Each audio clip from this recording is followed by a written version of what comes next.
Hello.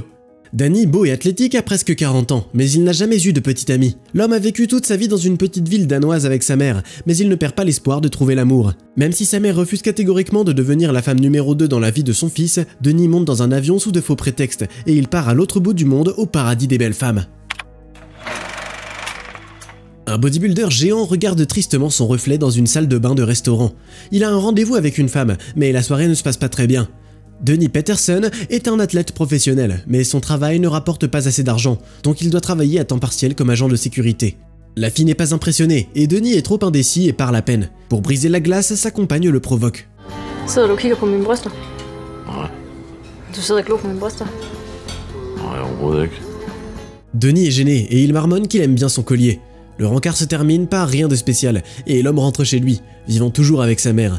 Il ment en disant qu'il était au cinéma avec un ami et qu'il ne pouvait pas répondre au téléphone. Sa mère ne le croit pas et elle continue de le harceler avec des questions. La petite Ingrid regarde son fils d'un air menaçant, puis elle change brusquement d'expression et dit qu'elle était très inquiète pour lui. Jeg har været så urolig. Jeg tror, der er sket noget. Kan du ikke godt forstå det? Danny serre sa mère dans ses bras et il lui dit qu'elle est là, qu'il est à la maison et qu'elle peut donc se calmer. Il se rend dans sa chambre où il contemple la vie et sa situation désespérée. Les coupes brillantes et les médailles gagnées grâce à ses muscles impeccables n'éclairent en rien sa solitude, mais lui rappellent plutôt sa jeunesse passée. Dans 2 ans, il aura 40 ans. Dans la maison de sa mère, Danny n'est même pas autorisé à verrouiller la porte quand il est sous la douche, alors que le matin, les deux utilisent la salle de bain en même temps. La femme s'assoit pour le petit déjeuner dans sa robe. Ils vont rendre visite à leurs proches. Har du husket at låse døren?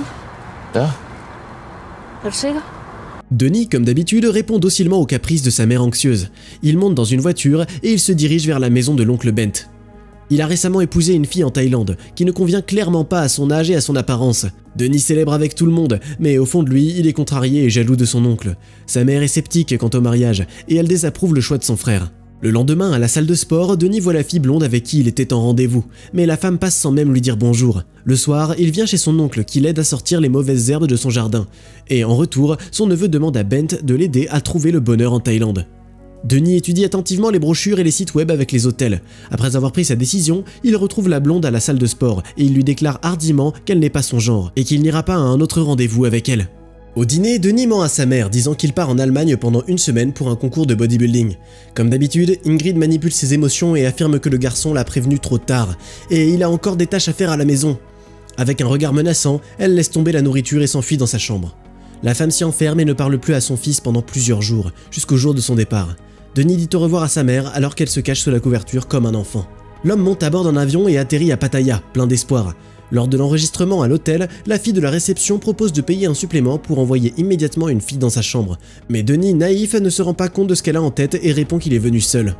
Il va à la rencontre d'un homme nommé Scott, dont son oncle lui a parlé. Scott possède un bar avec sa femme thaïlandaise. Il demande à Danny quel genre de fille il aime. Well, I mean, do you like big tits or small tits? Well, they've all got small tits here, any. Mais Danny ne sait pas quoi répondre et il marmonne simplement qu'il ne devrait pas choisir un compagnon trop jeune pour lui. Scott promet de tout arranger et il dit au revoir au bodybuilder. Sur le chemin de retour à l'hôtel, le chauffeur de taxi convainc le passager timide de faire un petit arrêt dans un certain magasin. En faisant demi-tour, le chauffeur amène Danny dans un atelier où il s'achète une veste bleue à 3 fois le prix. À l'hôtel, il essaye d'appeler sa mère, mais elle ne répond pas. Après le coucher du soleil, l'homme enfile ses nouveaux vêtements et se dirige vers le bar de Scott, un sourire au visage. Là, il rencontre d'autres hommes blancs, pas si jeunes, avec des femmes thaïlandaises, et même le fils de Scott qui profite des avantages de l'entreprise de son père. Bientôt, une fille nommée Phat s'assoit avec Danny, et elle commence tout de suite à admirer ses muscles et à exprimer sans équivoque sa sympathie pour lui. You show me your muscle. No, I don't want to do it here. You show me later. Danny ne se sent pas à l'aise avec autant de pression. La jeune fille le suit même dans la salle de bain, où, tout comme sa mère, elle lui vole toute intimité. Ils quittent le bar ensemble et se rendent dans la chambre de Danny, où Phat lui dit tout de suite combien ça lui coûterait pour passer la nuit avec elle. Au début, Danny accepte, mais il commence à avoir des doutes. Can we just talk a little bit? Yes. Le gars dit qu'il se sent mal et il préfère demander à Phat de partir. Il la paye quand même, et une fois seul, il essaie d'appeler sa mère à nouveau, en vain. Danny est contrarié et il ne sait pas ce qu'il devrait faire maintenant. Il s'attendait à des choses très différentes. Le lendemain, il sort se promener et il trouve la salle de sport locale. Là, il est accueilli par Taya, la gérante, et le bodybuilder local, Prap, qui connaît Danny. Des photos du gagnant avaient été imprimées dans un magazine pour le présenter comme un modèle masculin. This picture I like. You have a great back. Ils s'entraînent ensemble et pour la première fois, Danny se sent à l'aise dans un pays étranger. Prapp invite Denis à dîner avec ses amis ce soir, mais l'homme refuse poliment. Au lieu de ça, il essaie à nouveau de trouver une femme au bar de Scott. Une autre belle et jeune femme se comporte comme la première, demandant à voir ses muscles et essayant de le serrer dans ses bras. Pendant ce temps-là, Scott annonce qu'un artiste drag queen arrive sur la scène pour commencer son spectacle. Denis, confus et dans l'étreinte de la femme thaïlandaise, regarde autour du bar avec perplexité et dégoût. Évidemment, ce n'est pas l'endroit pour lui et il ne trouvera jamais son bonheur ici. L'homme trouve une excuse parfaite pour partir et il se promène dans les rues de Pattaya esquivant les filles de la vertu facile. Il appelle Prapp et il trouve l'endroit où il dîne avec un groupe de bodybuilders. Parmi eux se trouve Taya et la fille fait l'éloge de la veste de Denis et entame une conversation avec lui. L'homme pense que Taya aime aussi le bodybuilding, mais la fille l'intrigue avec une réponse négative. Apparemment, la salle de sport appartient à son mari, décédé il y a 5 ans, et elle a juste continué son entreprise. Taya est surprise d'apprendre que Denis n'a jamais eu de relation sérieuse. Don't worry, you are a nice man, so you will find someone. Alors que les invités commencent à rentrer chez eux, la fille lui propose de faire un tour de ville en moto un autre jour. Ils visitent le marché local, puis ils vont au temple et à la plage. Là, Denis essaie d'embrasser Taya, mais elle ne s'y attend pas et s'éloigne. L'homme est tellement gêné et frustré qu'il tente de s'échapper, mais ses plans sont interrompus par le scooter qui refuse de démarrer. Mais Taya lui assure que tout va bien, alors ils abandonnent le scooter cassé et rentrent ensemble à la maison. Denis dit au revoir et part pour l'hôtel, mais Taya l'arrête. In Thailand, it's not normal to kiss in public, so you should not kiss outside. Elle l'invite chez elle pour le dîner, où Denis embrasse enfin la fille. Alors qu'il se retire dans la salle de bain, Taya se change en lingerie et tente d'embrasser Denis, mais il succombe à l'anxiété et s'enfuit. Mais une fois qu'il a pris l'air, il s'arrête. Après tout, il apprécie vraiment Taya, et elle n'a clairement pas fait tout ça simplement parce qu'elle voulait gagner de l'argent, comme les autres filles. Il revient et ils confessent leur sympathie l'un pour l'autre. Cette confession se termine par un câlin et une nuit ensemble. Denis retourne au Danemark, où il rencontre joyeusement sa mère. Il lui dit qu'il a terminé 6ème dans la compétition, donc il n'a pas apporté de trophée, et que s'il est bronzé, c'est parce qu'il est allé au salon de bronzage. Il raccroche tranquillement sa veste bleue dans le placard, puis il part chercher un endroit où vivre. Le soir, terriblement stressé, Denis toque à la chambre de sa mère. Il avoue qu'il est allé en Thaïlande pour trouver une petite amie, tout comme Bent. Et ça a fonctionné, il a entamé une relation avec Taya. Le fils s'excuse d'avoir menti, mais la mère le sort de la pièce en colère. Le lendemain matin, elle prend les choses en main et elle utilise tout son arsenal de pression et de manipulation. Elle interroge son fils pour savoir s'il a couché avec Taya, mais Denis rassemble assez de courage pour finalement lui refuser ces détails. Ingrid lui demande d'arrêter toute communication avec sa nouvelle petite amie, où elle ne pardonnera jamais à Denis pour ses mensonges et sa grossièreté. Le fils voit qu'il est inutile de prouver quoi que ce soit à sa mère maintenant, et il va dans son sens.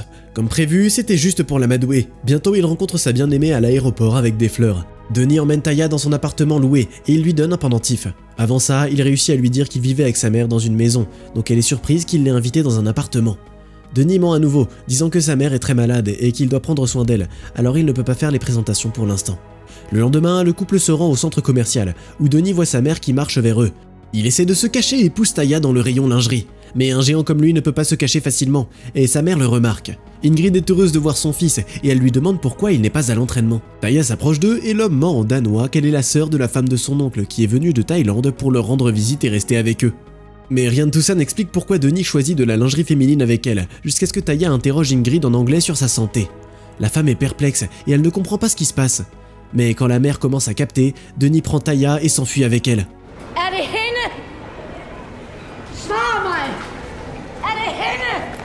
Taya se sent très mal à l'aise face à cette situation, mais Denis soupire lourdement et la ramène à son appartement, après quoi il se précipite chez sa mère. Là, il voit qu'Ingrid est gravement blessée aux mains. Pendant que son fils était absent, elle était entrée par effraction dans sa chambre et y a causé un véritable chaos. Denis regarde avec tristesse les tasses, l'ordinateur et les cadres cassés. Une autre conversation difficile commence avec Ingrid, qui essaie d'apprendre depuis combien de temps Taya est au Danemark et quand elle va partir. Mais Denis ne se laisse plus faire par le ton menaçant, et il répond à sa mère que ce ne sont pas ses affaires.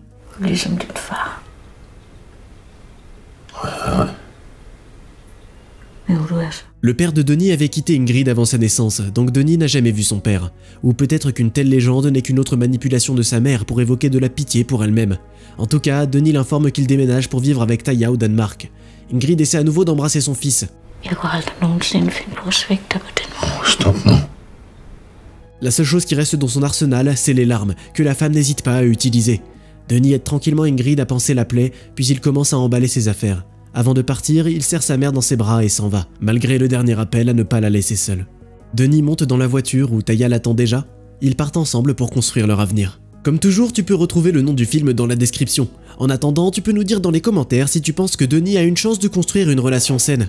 N'oublie pas de t'abonner à la chaîne et de liker cette vidéo aussi, pour qu'on puisse te raconter encore plein d'autres histoires.